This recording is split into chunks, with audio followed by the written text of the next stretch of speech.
What is up, my people? If you're a real one, you know exactly what's going to happen right now, okay? Are you a real one? And there is a lot going down in the Counter-Strike scene right now. First and foremost, guys, at the point of me recording our last video, I did lock down the interview with Nocries, which I am super happy about. If you guys want to leave questions down below, well, it's probably going to be too late because I asked for your questions on the last video. And if you somehow don't know the Nocries story, a quick summary of this: the #1 FaZe player over in North America, also widely accused of cheating. He just cleared his name over at FaZe HQ. I'll have an individual video breaking down his circumstance and a future video which will be an interview with him on his past, his present, and his future competing in Counter-Strike. So I somehow locked down the interview while also making the last video. I'm super grateful for you guys. Because of you guys, we locked down the interview, and I'm super excited for this one. It's going to be a good one. Next time you see me, or sometime early next week, that interview will be coming out. Let's get excited. But also beyond that, there's some juicy news out there because NiKo was streaming the other day alongside Muncie and Tessis. I love when they pull Tessis in to these streams because Tessis, I still feel like, is an undervalued piece of this Falcons roster. And ever since he joined this roster, I just still think he is an underrated player. He's a nasty player. And so this little trio, they had a lot to say during this stream, specifically NiKo, as he talked about the FaZe Clan benching of Rain and how he said he was not a fan of how they did it, saying he deserved one last major with FaZe Clan. NiKo, what do you think of FaZe benching Rain? I don't know, man. It makes me sad. As I already made a tweet, like, it's gonna be weird to see FaZe play and then you don't see Rain on that roster. I don't know. I'm not a big fan of the roster change, and especially of the timing, but I feel like Rain deserved at least to finish it with them at the major and then make a change. I know it's maybe opportunistic, like it's the right opportunity for FaZe. You know, maybe Twist leaving, Elysian only wanting to join Liquid, so they had a fair trade. But still, I felt like Howie deserved to stay until the end of the major. And obviously he does say there, like, you know, there had to be reasons as to why they timed it right with the shift between, you know, a Liege and Twist. So he understands that, and he kind of, you know, takes the foot off the gas on the conversation, but he still did say it. And I think he said what a lot of people are still thinking about this Rain benching of, like, one last run, right? One last run at a major to end this 10 years together. There are levels to this. There are always going to be people that feel like that is disrespectful. And there's also going to be people that understand this and say it was a timing of it, right? You had to pick up a piece. This was the time to do it, to make that swap. I understand both sides. And I certainly understand why players have great respect for Rain are going to be like, yeah, that's an iffy move. He does still get a sticker, though, for the CS major. Rain, I know you're not watching this. Maybe your manager does. Maybe someone who knows you does. Please, okay, make a great sticker around your benching. You're already going to make plenty of money, but I want to make you make more money, okay? This sticker has a lot of opportunity that you get with FaZe. Make it a good one, man. It's a 10-year anniversary sticker. You deserve that much. And NiKo said a lot during this stream. I'm going to save some of that stuff for later, though, guys, okay? He said a lot more when it comes to Falcons struggles and the future of this roster, and he was very outspoken while also hitting some nice warm-up clips that I shared, and some people were like, dude, this is just a freaking warm-up clip. It's a deathmatch clip. I still get, like, whenever I watch pros warm up, I am just reminded every day why I'm not a pro player. I understand some of you guys can do this, but it's just the casual nature that pro players can do these clips that I'm always gonna, like, I'm a casual viewer. I love this stuff. I love CS. I'm gonna share this crap, okay? I know some of you guys are good. I'm not too worried about the Ilya.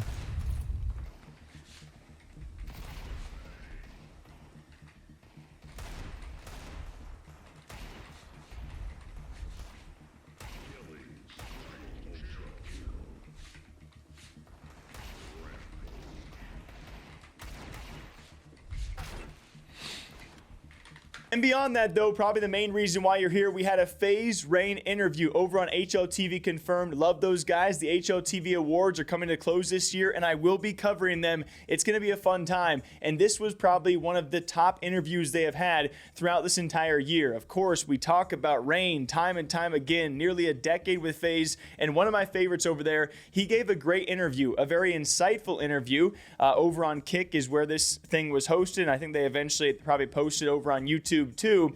But he had a lot to say. Now, one of the first things I noted was, could this have been someone else on FaZe Clan? You know, Striker had actually talked about this earlier. These HLTV guys had hinted they had heard that maybe it was not going to be Rain that was set to be replaced by Twist. And we didn't know. Could it be Frozen? Could it be Karrigan? Could it be Jacob? Somehow Brokey escaped a lot of those, you know, those theories. It could have been a lot of people, and names were listed. And he said, no, it was probably most likely him. But then he was also like, there could have been something, but I don't want to talk about it. Like, why are you three here? Like, you kind of had an idea what was going down? I just got a message like, hey, can you come meet me in the room? It's like, what?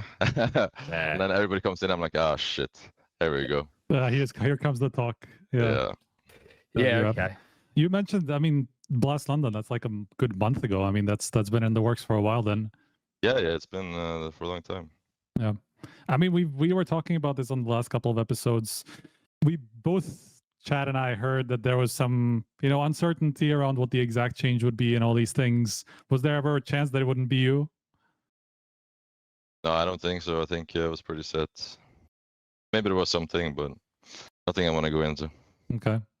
And a kind of a common theme of this interview was he is still under FaZe contract. He still obviously gets a sticker for the major. And I think just the general nature of what I get from Rain is he's not trying to stir up controversy. He's not trying to bring any hate towards these guys, despite feeling like maybe he did deserve a last, you know, Cinderella outing at the major with them. And that's what you kind of got to love about this guy. You don't expect him to go into a podcast or an interview and stir the pot with FaZe, which was something that was repeated time and time again, because you also bring up the recent hate that Karrigan has been undergoing because people think he dictates what goes on with every change in this roster.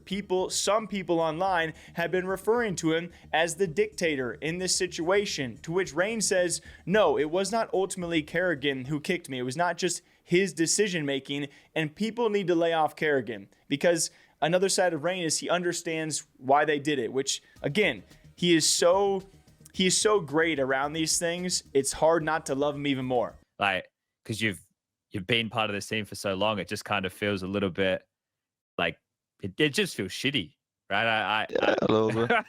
It just feels shitty. I mean, I see FaZe's view as well. I think they're trying to shift into a younger core and get the age down a little bit. So it's understandable in that sense. So there's no grudges between us. It was a very friendly goodbye, you could say. Mm-hmm. Okay, because a lot of people, I don't know, you probably haven't seen, you don't consume the same rubbish as what I do, mate. I I'm have sure. seen there's a lot of shit going towards Finn, which I think is very necessary. They're calling him the dictator. He's not, and it's not Finn's choice, and I think getting too much shit for this. That's all I have to say. That was the interesting kind of topic that I also wanted to get into just quickly, right? Because he mentioned this in an interview, I don't know, in the last couple of months as well, where he said something along the lines of he's not the one who's making all the decisions. It's always from the upper management. Can you speak to that a little bit? Like, how does it work in FaZe? Because in the past, it was always like, you know, from the 2018 times and whatever, when Brokey came in, we literally learned it from NiKo, who was like, we picked up this kid from FaceIt and he's playing with us now. And he said that to us in an interview, you know, and we're like, okay. That's in the past and up until maybe a year ago, I think it was mainly the players and the coach, with the influence of Robin as well, who is going to be on the roster and how the team wants to look. But I know management also wants to be a little bit more hands-on because our results have not been very good. It's been a long time since we managed to lift a trophy, and I think it gives us like the longest drought in FaZe's history, if I'm not mistaken, where they haven't won anything. So they're just trying to get back to the top, and they feel like they need to be a bit more hands-on on everything. So this is Eddie or Eric, or who's at the top? Who's like the most hands-on from this perspective? I mean, Eric is the big boss. Yeah. So he would have the final say in anything. Then another thing he talks about, which I was kind of surprised by, is his constant reiteration of he wants to end his career as an IGL. I don't know if you guys heard the same things I heard. Like, obviously when he made his final post going out of FaZe and he wanted to IGL, was open other roles out there and was not done competing, I was like, okay, cool. The IGL can be a secondary notion. I think the first primary goal is to get a job playing somewhere else.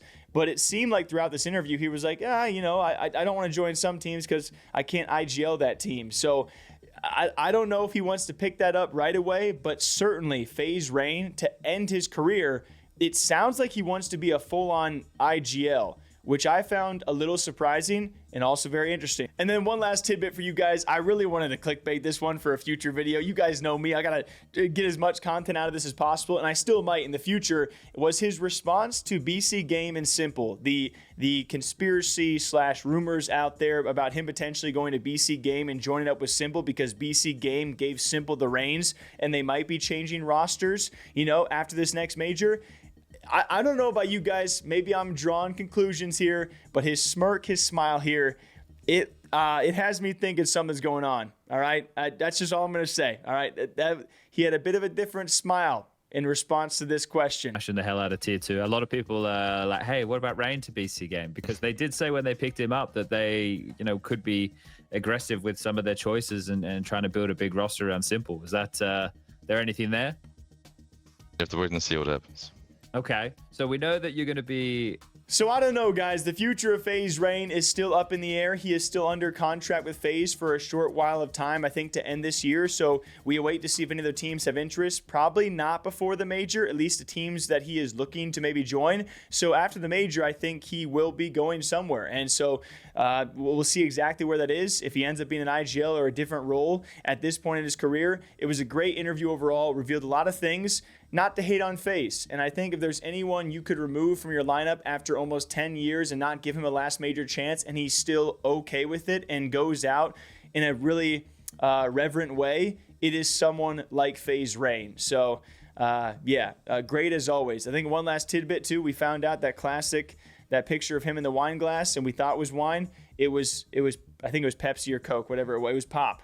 It wasn't wine. But in my mind, it will forever be a glass of wine, okay? Not going to forget that one. And then very lastly, for all of you guys, some short news I'm not going to dive too much into, but 6 different CS players, I believe their teams should probably be punished here as well, as CCT has now announced their announcements of a short investigation going on between 3 teams, that being Con, The, and Y5. 6 players across those 3 teams found guilty of cheating in a variety of ways, this including account sharing, actual cheating, other allegations listed as well. And all 6 of these players have now been given 2-year bans. I don't even want to get into this because it's a lower tier, obviously, level of teams, and we have seen such accusations time and time again throughout this year. It's just sad at this point. You know, you got to realize that is the state of Counter-Strike and tier 2 or tier 3 CS. I've said it before. I'll say it again. If you can't make it to tier 1, and if you're not a good player or good enough player, you can get away with these things for quite some time. So why not make a meaningful salary in the lower tiers of CS with pretty lackluster repercussions? I mean, these guys are getting banned for 2 years. That's it. We don't know what they came away with, what they got away with in the past before all of this, but there will be 6 players across 3 teams. And if it's 6 players across these 3 teams, it just makes you wonder the hundreds of other teams out there, how much is going on in the lower tiers, and it's got to be a disgusting amount.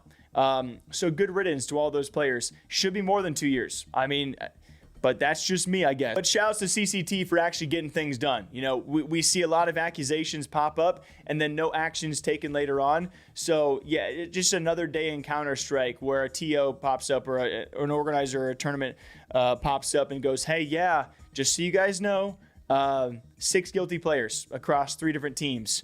Whoopee! But until next time, thank you all for watching. I will see you back here next week, guys, for a great interview and some more CS news. We are heating up, okay? As we get into this major cycle, it's going to be a busy, busy time. If you guys remember last major, we had daily videos for like 30 days straight.